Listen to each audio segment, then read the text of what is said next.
The third period bell rang, and Mina sped down the stairs and through the hallways for the first time since she'd stepped foot in school.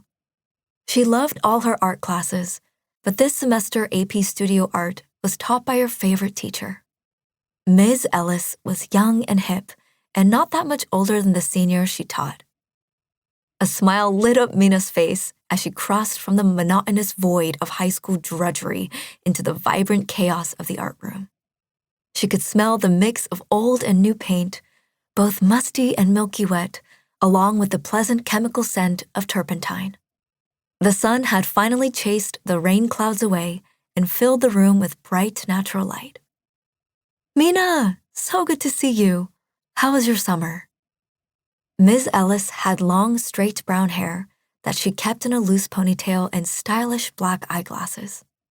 What was most striking about her was the innate grace she seemed to exude, even when wearing a dirty paint-covered smock. As they chatted, Mina let herself relax in the familiarity of her favorite classroom. She waved to a few old friends who were drawing in their sketchbooks and then went to sit down as Ms. Ellis greeted other arriving students.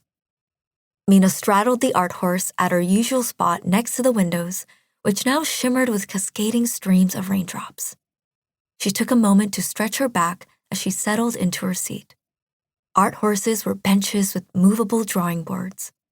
While they were very practical, they were not at all comfortable.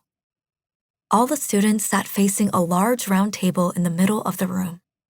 It was covered with an array of eclectic boxes that displayed a variety of interesting objects. Skulls, vases, antiques, tea sets, plates and jars filled with a mishmash of colorful stones, old toys, and small, weird knickknacks. Satin fabrics and silk flowers were strewn in deliberate disarray.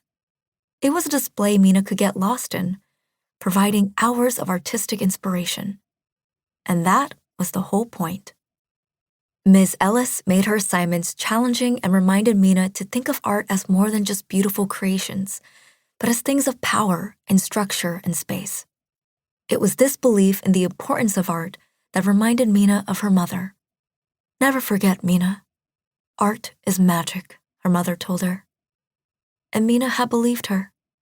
How could she not when she'd seen her mother breathe life into all her paintings? Mina's mother had been a highly talented artist. She created realistic paintings that looked like vibrant photographs. It was her mother who taught her all about art from a young age, put pencils and brushes in her hand, let her roll her whole body in paint and decorate the walls of her art studio with handprints. Mina could communicate through drawing before she even learned to talk. It was in her blood. "Hey, Mina, you're here." Mina saw Christina Jackson sit down in front of her, looking immaculate as usual, her black hair smoothed into a tight ponytail. "I didn't think your dad would let you take this class," Christina continued. Mina's face darkened, her lips tightening. "Yeah, he's not happy about it." Christina frowned in sympathy. "I'm sorry, Mina. What are you going to do about art school applications?" This was something that had been worrying Mina all summer. "I don't know. Maybe apply to universities with good art programs instead of just art schools?" "But what about RISD? We talked about applying together." Mina sighed.